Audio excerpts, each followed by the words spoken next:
How can you use simple rhythmic displacement to make your music much more interesting? That's what we're going to look at today during Dr. Doug's Daily Tips for how to write great LDS church music.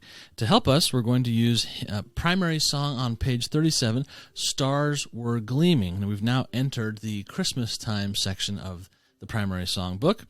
And in this little song, which is actually an old favorite Polish carol, we are going to look at this simple rhythm trick.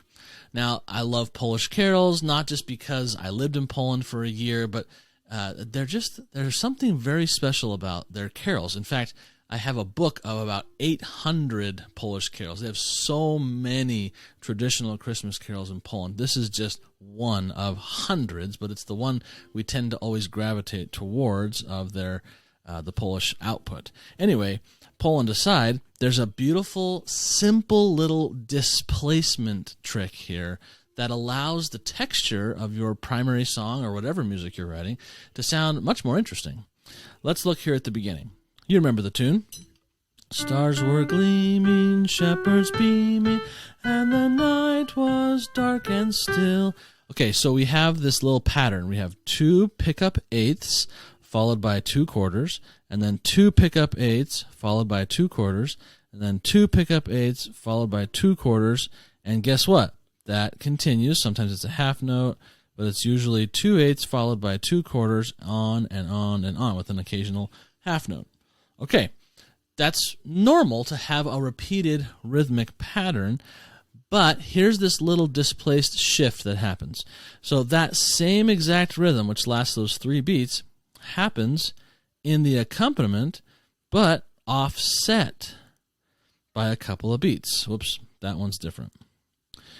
This one's shorter, and then suddenly they come in tandem all the way. And then after this end of the phrase, it happens again. This one starts a beat late, and so on. So we get the left hand of the piano echoing the right hand. Okay, simple little hack.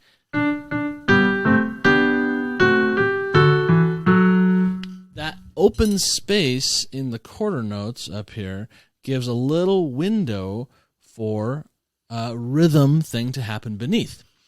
In other videos, we've talked about what's called a canon, where one of the voices, like the left hand of the piano, might play the same tune as the right hand, but a beat late, or 2 beats late, or a full measure late. Canons are wonderful. This is not quite a canon, but it's the same kind of imitation. And this idea of imitation is a very rich technique. It gives you tons of rich possibilities. You can imitate what the main melody is doing in many ways. In this particular case, the left hand is imitating the rhythm of the right hand. It's also doing something else. Generally speaking, each time this little motive occurs, we get a low note going up to a higher note, and the higher note stays. So we're getting a similar shape. We get this kind of swoop up, and then we stay. And then we swoop up, and then we stay. But the left hand does often a swoop like this, or a direct up, direct up. So while the right hand has some stagnation, some repeated notes, the left hand continues to shape things while the right hand is holding the repeated note. And just providing that balance of stasis against shape, plus the imitation of 1 beat displacement between the eighth notes, gives this very simple little song a nice, rich texture. And there's probably a million or more ways that you could use these techniques in your music. The way to start is, after you've written your melody, notice some things in your melody. Notice the rhythms. Notice any repetitive rhythms. Notice any leaps or steps that occur again and again that give it sort of its identifying features. And then see if you can work those identifying features into the piano part. But here's the kicker. You don't need to use those unique identifying features at precisely the same time as the melody. That's where music starts to become what we call polyphony, with multiple voices happening at once. And the most rich music in the world is this kind of music, polyphony, with multiple textures happening at once.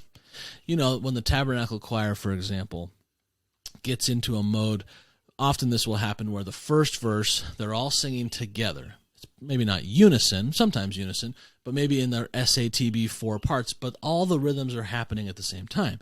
Then sometimes in a middle verse of an arrangement, the sopranos will start and the tenors will follow and the basses will weave in, and there's this multiple rhythms of things happening at the same time.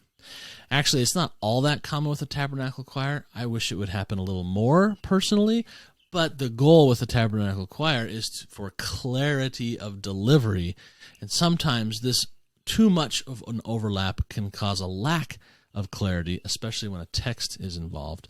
But this is why it's a perfect technique in your piano parts, because while the children are singing the melody, or your ward choir or whomever is presenting the melody, the piano can do this polyphonic imitation. And again, the kicker is not to do them necessarily at the same time, but to displace them by a beat, or imitate the melody a measure later, or 2 beats later, or upside down. If the melody's going up, take the left hand down, or something along those lines.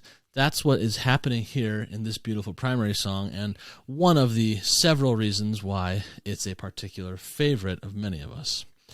That is your composer gem for today. If you enjoyed that, please hit subscribe and ring the bell so you can get notified every time I post a video like this. And if you'd like more free tips for how to write great LDS church music, please head over to latterdaymusiversity.com, where you can get a bunch more. Thanks, and we'll see you next time.